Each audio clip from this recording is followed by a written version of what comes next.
நாயை போன்றவர்கள் குர்ஆன்ல வருது. கமஸலில் கல்பி, நாயை போன்றவர்கள். குடிச்சாலும் நாக்கு வெளியே தான், குடிக்காட்டி நாக்கு வெளியே தான். அல்லாஹ் சொல்றான். கழுதையை போன்றவர்கள், புத்தகத்தை சுமந்துட்டு போற கழுதையை போன்றவர்கள். எத்தனை உதாரணம். செலந்திர கூட்ட போல, இதெல்லாம் உதாரணம். இது எப்படி விளங்குறது? இத அல்லாஹ் தான் நாகரிகம் மட்டும் பேசினானா? அக்தர்ஹும் ஜாஹிலூன், அதிகமான பேர் மடையர்கள். அக்தர்ஹும் லா யஅகிலூன், அதிகமானவருக்கு புத்தி கிடையாது. இப்படி எல்லாம் அல்லாஹ் தஆலா சொல்றான்டா.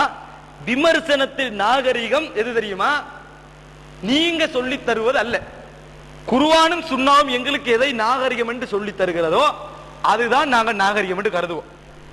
அதுதான் நாங்க நாகரிகம் என்று கருதுவோம். நம்மளுக்கு படுறதெல்லாம் நாகரிகமாக நாங்கள் நினைக்கவே மாட்டோம். ஏனென்றால் இஸ்லாத்துக்கென்று ஒரு இஸ்லாமிய நாகரிகம் உண்டு. அவர்கள் நினைப்பதை போல இல்ல, இஸ்லாத்துக்கு ஒரு நாகரிகம் இருக்காது இல்லையா? எனவே குர்ஆனும் சுன்னாவும் எங்களுக்கு எப்படி நாகரிகமா விமர்சிக்கணும் சொல்லி தருது, விமர்சிக்கிறோம். நாங்க இந்த பேசின எதுலையுமே நாங்க யூசுப் அல் கர்லாவையோ, செய்து குத்துபையோ, முகமது குத்துபையோ, உமர் தில்மிசானி, இந்த பெரிய இவர்கள் யாரையுமே கேவலமா நாங்க செய்யல, விமர்சிக்கல. அவங்க தான் விமர்சிச்சாங்க. தலையை வலிச்சு விட்டு, தாடியை இப்படி வலித்து விட்டு, மீசையை வலித்து விட்டு, புருவத்தை வலிக்கிற மட்டும் தான் மிஞ்சி இருந்தது.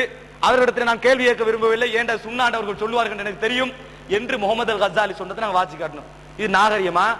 மோத்த மூடுறதா துறக்கிறதா என்ற பிரச்சனையில் அரசியல் ஆண்மை குறைபாட்டால் எடுக்கின்றவர்களை தீர்வுகளை நாங்கள் ஏற்றுக்கொள்ள மாட்டோம். இது நாகரிகமா? நாங்க நாகரிகமா தான் விமர்சிக்கிறோம். அது சீரியல்லாம் பார்த்தா அது விளங்கும். வேற ஏதாவது கேள்வி இருந்தா கேட்டு. இஹ்வான் முஸ்லிமில் இருக்கின்ற சகோதரர்கள் தாடியை வந்து என்ன செய்யறாங்க?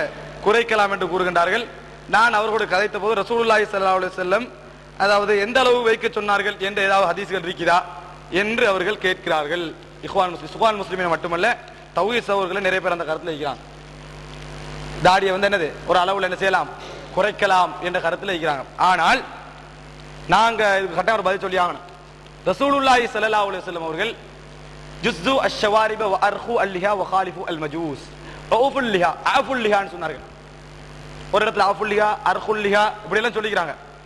தாடியை வளர விடுங்கள், மீசையை கத்தரியுங்கள், மஜூசியலுக்கு மாறு செய்யுங்கள் அப்படின்னு சொல்லிக்கிறாங்க ரசூல் ஸல்லல்லாஹு அலைஹி வஸல்லம். அப்ப தாடியை வளர விடுங்கள், மீசையை கத்தரியுங்கள். வளர விடுங்கள் என்ற நம்ம எப்படி வழங்கணும்? ஒரு முஸ்லிம் எப்படி வழங்கணும்? வளர்க்க விடணும்.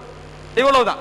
வாதங்கள், அது பிரதிவாதங்கள் இல்லாம ஒரு நெச்சுரலா ஒரு இயல்பான மனநிலையில விளங்குறா வளர்க்கணும் என்று நினைக்கிறவன் ரசூலுல்லாஹ் சொன்னதை செய்யற வளர விடுங்கள், வளர விடுங்க, வளர விட்டீங்க அவ்வளவுதான்.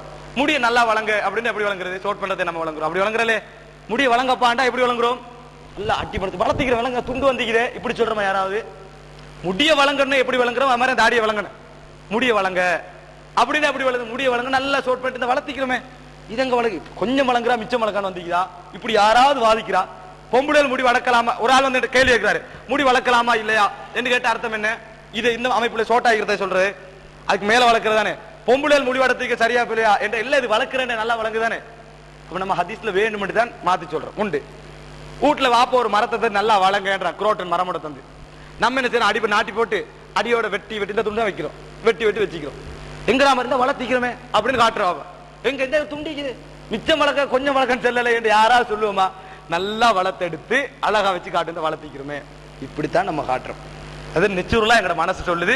தாடியை வளர விடுங்க, அப்படித்தான் நாங்க விளங்கணும் என்று எங்கட மனசு சொல்லுது.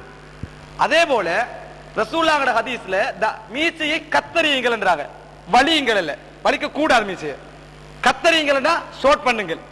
நிறைய பேர் இதையும் தாடி என்று மீசையை நினைச்சு ஷார்ட் பண்றாங்க. ரசூலுல்லாஹி ஸல்லல்லாஹு அலைஹி வஸல்லம் இதை மீசைன்னு சொல்லல, இதைத்தான் மீசைன்னு சொன்னாங்க. மீசையை ஷார்ட் பண்ணுங்க, இதுவும் மீசையை நினைச்சு ஷார்ட் பண்ணிக்கிறாங்க. அப்ப ஷார்ட் பண்ணுங்கன்னு எதை சொன்னது? மீசைய. இது மீசையா? மீசை இல்ல. ஆனா இதை ஷார்ட் பண்ற பிள்ளைகள் விளங்குதா? நல்லா வழங்குது. அட இதை நம்ம மீசையை ஷார்ட் பண்ணுங்க, தாடியை வளர விடுங்கள், மீசையை ஷார்ட் பண்ணுங்க எப்படி வழங்கணும்? சும்மா மீசையை ஷார்ட் பண்ணுங்கன்னு சொன்னா பரவாயில்ல, நீ ஷார்ட் பண்றதுக்கு மாற்றமா இதை வழங்குன அர்த்தம் தானே. தாடியை வளர விடுங்கள், மீசையை ஷார்ட் பண்ணுங்கள். அப்ப இதை ஷார்ட் பண்ணலாம், இதை ஷார்ட் பண்ண கூடாது என்றது விளங்குது.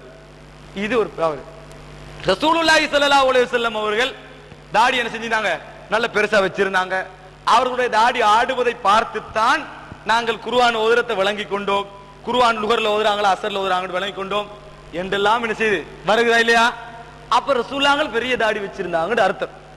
அப்ப இவ்வளவு நம்ம விளங்க கூட எப்படி நம்ம ஷார்ட் பண்ணலாம் என்று விளங்குறோம்? ஒரு ஹதீஸ் வருது, அதை வச்சு விளங்கலாமான்னு பாருங்க, விளங்க இயலாது. என்ன ஹதீஸ்? அதாவது ரசூல் ஒரு புள்ள எடுத்துட்டு வராங்க. அந்த தலை என்ன செய்யுது, ஒரு சைட்ல மலிச்சு வலிச்சு இன்னொரு சைடு வலிச்சு ஒரு சைட்ல வச்சுக்கிறாங்க. ரசூலுல்லாஹ் சொல்றாங்க இஹ்லிகுஹு குல்லஹு அவ் இத்ருகுஹு குல்லஹு, வெச்சா டோட்டலியா வைங்க, வலிச்சா ஃபுல்லா வலிங்க அப்படின்றாங்க. அப்ப ரசூல் ஸல்லல்லாஹு அலைஹி வஸல்லம் அவங்க என்ன சொல்றாங்க, முழுசா வைங்க அல்லது முழுசா வலிங்கன்றாங்க. அப்ப நாங்க முழுமையாக வைங்கன்றதை எப்படி இந்த ஹதீஸ்ல விளங்கணும்? அந்த ஹதீஸ்ல விளங்குற மாதிரி. அந்த ஹதீஸ்ல முழுமையா எப்படி வைக்கிறோம்? நாங்க முழுமையா வைக்கிறோம்னா புடி வளர்க்கறதல்ல, அரவாசோட நிப்பட்டாம மத்த அரவாசம் என்ன செய்யணும், எல்லாம் இங்கல வலிச்சு போட்டு இங்கல வைக்காம இப்படி வச்சு இந்த துண்டு வைக்காம ஃபுல்லா என்ன செய்யணும், இப்படித்தான் இப்படி வளர்க்கறதல்ல. அப்படித்தானே முடியல விளங்குறோம். ஃபுல்லா வைங்க அல்லது ஃபுல்லா வலிங்க. அந்த வைங்க இடத்த நிறைய வைக்க நிறைய நாங்க விளங்குறல, மேலால் இப்படி அப்படின்னு விளங்குறோம். சகோதரர்களே, இந்த ஹதீஸ்ல ஃபுல்லாண்ட வார்த்தையே இல்ல, முழுமையாண்ட வார்த்தையே இல்ல. தாடியை வளர விடுங்கிற வார்த்தை மட்டும்தான் இருக்கு. இந்த ஹதீஸ்ல தாடியை வளருங்கள் என்ற வார்த்தை மட்டும்தான் இருக்கு. நிறைய வளருங்கள் இல்லவே இல்லை அந்த ஹதீஸ்ல. அது தாடியை வளர விடுங்கள், மீசே கத்தரிங்கள் மட்டும்தான் இருக்கு. அதனால அந்த ஹதீஸ் முதல்ல கொண்டு வரையல. ரெண்டாவது, அந்த ஹதீஸுக்கு பொருந்தினா இந்த ஹதீஸுக்கு பொருந்தின எந்த அடிப்படையும் இல்லை. அந்த ஹதீஸுக்கு பொருந்தினா இந்த ஹதீஸுக்கு பொருந்தின எந்த அடிப்படையும் இல்லை. ஏன்னு சொன்னா அந்த ஹதீஸ் ரசூலுல்லாஹ் வலிச்சிட்டு வரவரை பார்த்து சொல்றாங்க, இங்க தாடியை வலிச்சவரை பார்த்து சொல்லவே இல்லை ரசூலுல்லாஹ். அங்க வலிச்சிட்டு வரவரை பார்த்து சொல்றாங்க வெச்சா ஃபுல்லா வைங்க. அப்ப நல்லா விளங்க அரவாசி இருக்கிறவரை பார்த்து சொன்னதால அப்படி என்று, தாடி அரவாசிக்கிறவர் பார்த்து சொல்லினா அப்படித்தான். ஆனா அப்படி சொல்லல, தாடியை வளர விடுங்கள் மீசையை சோட் பண்ணுங்கள் அப்படின்னு சொன்னாங்க. அதனால தாடியை வளர விஷயத்துல தாடி கட்டாயம் வளர்க்கணும், வாஜிப். வளர விடுங்கள் என்றால் வாஜிப், வளர விடுங்கள் என்று சொன்னால் வாஜிப். அல் அம்ரு யக்தலில் வுஜூப மாலம் யஸ்ரிஃபு சாரிஃப். ரசூலுல்லாஹி ஸல்லல்லாஹு அலைஹி வஸல்லம் ஒரு கட்டளை இட்டால் அது கட்டாய கடமைதான். அது இல்லை என்று வேறு ஹதீஸ்கள் வருகின்ற வரைக்கும் அதை நம்ம விளங்கணும். அப்ப ரசூலுல்லாஹ் வளருங்கன்னு சொல்லிக்கிறாங்க, ஷார்ட் பண்ணுங்கன்னு சொல்லிக்கிறாங்க. அடுத்தது வந்து தாடி வந்து ஒரு ஆம்பளைக்கு ஒரு ஸ்பெஷல் தன்மை தெரியுமா? உலகத்துல அழகானது ஆண்பிளைக்கு பொம்பளை தான், பொம்பளைக்கு ஆம்பளைக்கு தான் பொம்பளை நல்ல பசந்து. ஆனா உலகத்துல உண்மையிலே அழகானவர்கள் ஆண்கள் தான். சேவலுக்கு அல்லாஹ் கொடுத்துக்கிறான் ஒரு கொண்டைய, ஆட்டுக்கு அல்லாஹ் கொடுத்துக்கிறான் ஒரு, அதாவது மாட்டுக்கு காளை கண்டுக்கு கொம்ப கொடுத்துக்கிறான், மயிலுக்கு ஆண் மயிலுக்கு தோகையை கொடுத்துக்கிறான். இது போல சிங்கத்துக்கு அல்லாஹ்வுல பெரிய முடியை கொடுத்துக்கிறான், ஆண் சிங்கத்துக்கு. மயிலே தோகை கொடுத்துக்கிறான் ஆண் மயிலுக்கு தான், மற்றதுக்கு இல்லை. ஆணுக்கு அழகா தாடியை கொடுத்துக்கிறான். ஆண்மைக்கு ஒரு அழகு அது, அதை நம்ம வச்சுட்டு போகணுமே ஒழிய அதை நம்ம வளர்க்காமிக்கிறது கூடாது, நம்ம வளர்க்கணும். சிலவங்க என்ன செய்யறேன்னு சொல்றா, சரியான சொரிச்சலாகி அதனால நம்ம வலிச்சேன்றது. தலையில சொரிச்சலே வாரல, இங்கதான் சொரிச்சல் வாரது. சரியான சொரிச்சலாகி அதனால வலிச்சோன்றது. அப்ப சரி, தலையில சொரிச்சலே வாழ்க்கையிலே வாரதே இல்லையா சொரிச்சல்? அவ நல்லா விளங்குது பிள்ளைன்னு சொல்லி. இது வந்து நம்ம குர்ஆனையும் சுன்னாவையும் பின்பற்றி விளங்கி பின்பற்றணும்னு நினைச்சாதான். அதெல்லாம் இதை வாதி